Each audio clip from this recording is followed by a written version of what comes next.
everybody, how's it going today? Hope your day is going good. I hope you guys have better weather than we've been having here and you're out on the road. But I thought today I would do a little short video as I had a viewer ask me if since I got the Ape Hangers on the Fatboy, did I do away with the windshield? Well, nope, I didn't. I've still got it. It's a quick detach windshield. And I'm just gonna do a quick little video over what I did. Okay, so as we can see, the windshield is off. And as I said before, it's a quick detach windshield. The hooks of the windshield just fit right into those grommets there. Not a big deal.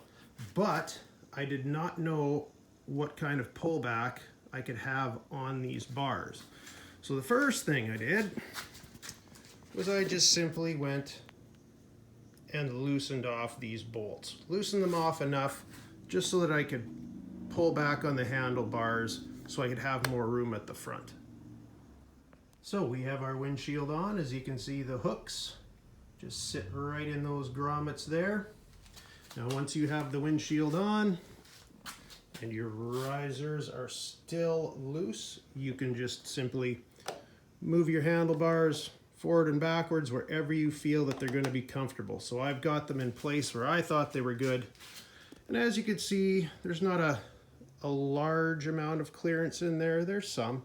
I've had it out on the highway, no issues. Once you've got that set up, tighten down your bolts and you're pretty much good to go. Now, one thing I'll mention is I was never a big fan of windshields on bikes with Ape Hangers, but actually I don't mind the windshield on this one. These are 16-inch bars with 4-inch risers, and this is a 19-inch wind splitter from Harley Davidson, so it actually doesn't look too bad. It's not too big and gaudy. It's kind of a little bit smaller windshield, a little more sporty, but I think it doesn't look too bad even with the Apes. So there you go. Very, very easy, very, very straightforward. But I just wanted to show that, yes, even though you have Ape Hangers on your bike, you can still fit the windshield on there.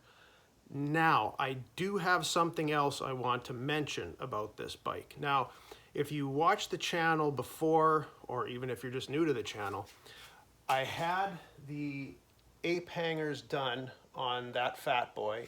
I had them done by the local dealership. It's still under warranty. It's a 2021 Fatboy.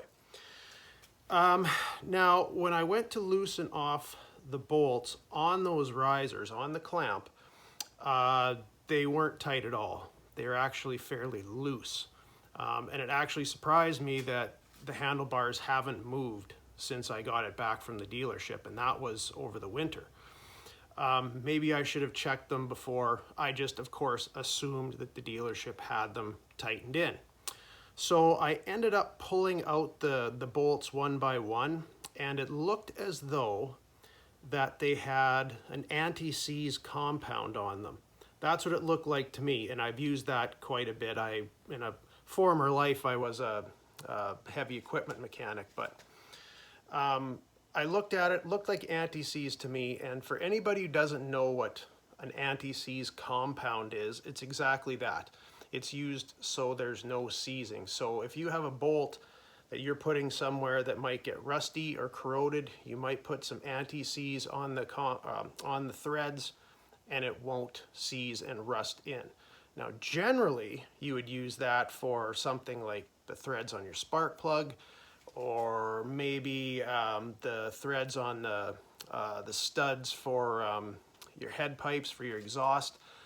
But, and now, hey, I will say I am not a Harley trained mechanic, but I would not be putting anti-seize on anything structural or safety related. For example, like risers for your handlebars, because believe me, you don't want to be going down the road and your handlebars all of a sudden drop down like this. And I have had that happen.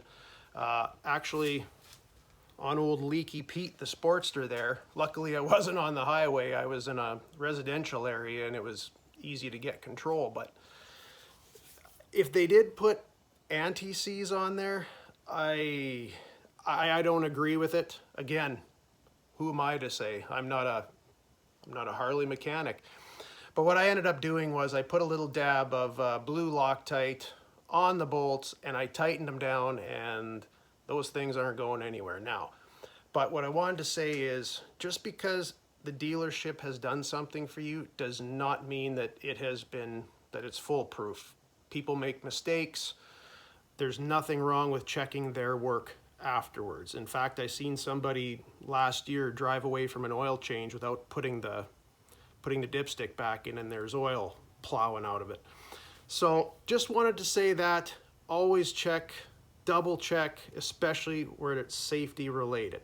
But that's all I have for today.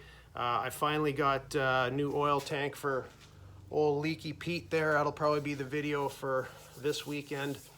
But for now, that's it. Hopefully you guys are on the highway having a good time, and we'll see you later.